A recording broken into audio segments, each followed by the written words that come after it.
Well, Immigration Minister Andrew Giles last week said that detainees were being tracked by drones.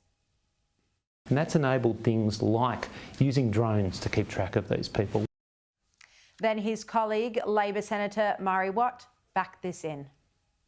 My understanding is that drones are being used as part of this operation, but more in the sense of monitoring the accommodation that people are living in and, for example, ensuring that it's not too close to schools or other areas that they're not supposed to be living close to. So drones do form part of the operation. But then today in Parliament, the Immigration Minister conceded that actually drones aren't being used to monitor detainees. I relied on information provided by my department at the time, which has since been clarified. Always the department's fault when it comes to Andrew Giles. Well, let's bring in now tonight's political panel, former Press Secretary to Prime Minister Scott Morrison and current Director at Headline Advisory, Andrew Carswell, and Labor MP, Daniel Molino. Welcome to you both. Daniel, what was the story here? How can the Minister keep blaming the department for these mistakes?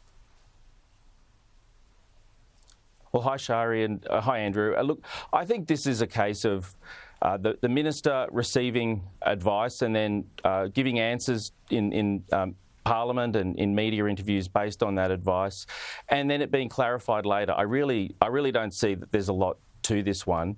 And as soon as he found out, he clarified, both in the media and in the Parliament. I mean, for me, in the chamber, both being somebody who participated in an MPI late last week, and also somebody who's seen the debate play out more broadly, what really is evolving here is that it's Minister Dutton in the previous government who released almost 10 times as many criminals and people who had convictions as the current minister, and they didn't have any kind of monitoring. So that, to me, is framing the debate in a way which the opposition is actually finding quite uncomfortable in the chamber.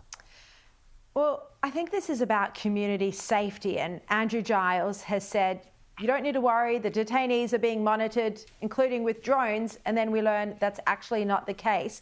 But Andrew Carswell, do you want to respond to this point from Daniel Molino that under the coalition government, which you were part of as a media advisor, you released more detainees? Well, it's fanciful and it's completely different circumstances. I mean, this bloke, we thought he was at rock bottom last week. He just got out the jackhammer and found a few more levels underneath his feet.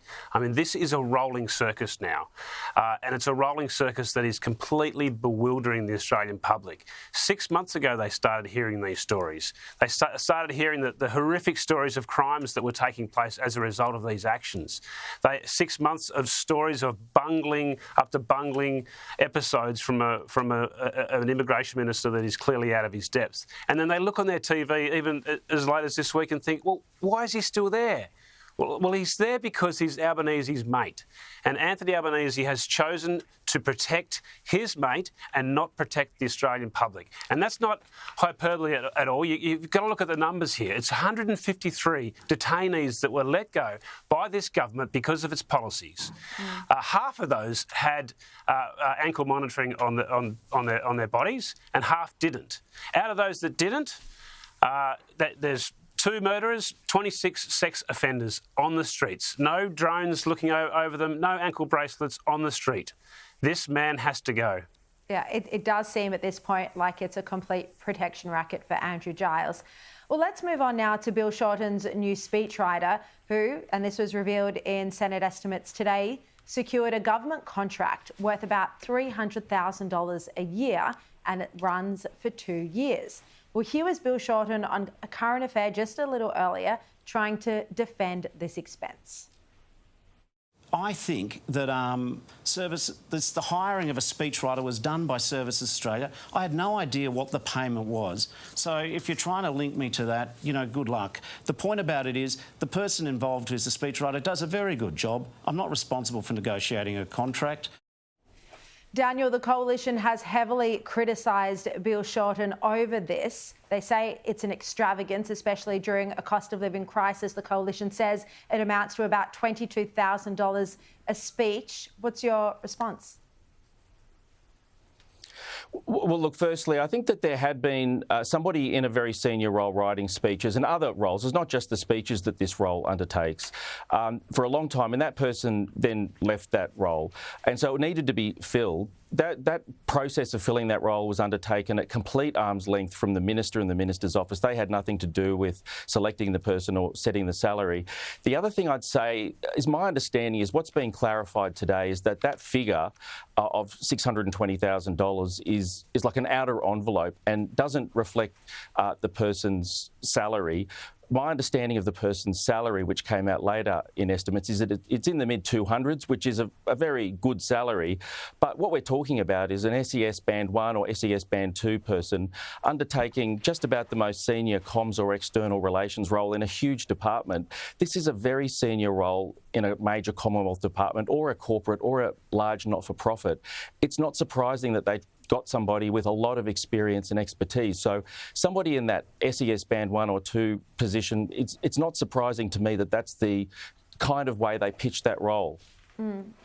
Look, I just want to return to Peter Dutton. Andrew Carswell, you attended this event last night where I interviewed Peter Dutton at length, 45 minutes. One of the things he spoke about was the pathway he saw to winning the next election. He outlined the areas he could pick up seats. He was also very strong on many topics: law enforcement, university chancellors, activists at the ABC. Do you think Dutton does have a pathway to become PM, or do you think the battle is just too big? There's certainly a pathway, and there's always a pathway, and particularly when you have a government that is on the nose, as the Albanese government is. But it is a difficult equation. They effectively have to pick up 19 seats, including the two. Not including the two that the crossbench now have taken away from them by those two going over to the other side. So it is a difficult equation. A First Term hasn't lost government in this way since 1931. So the weight of history is against Dutton, but he's doing an admirable job of holding this government to account. And I think he's surprising a lot of people. He's surprising a lot of people with his patience. He's surprising a lot of people with the policies that he's putting forward. And I think he'll give it a good shake. Yeah, all right. Andrew Carswell, Daniel Molina, thank you so much.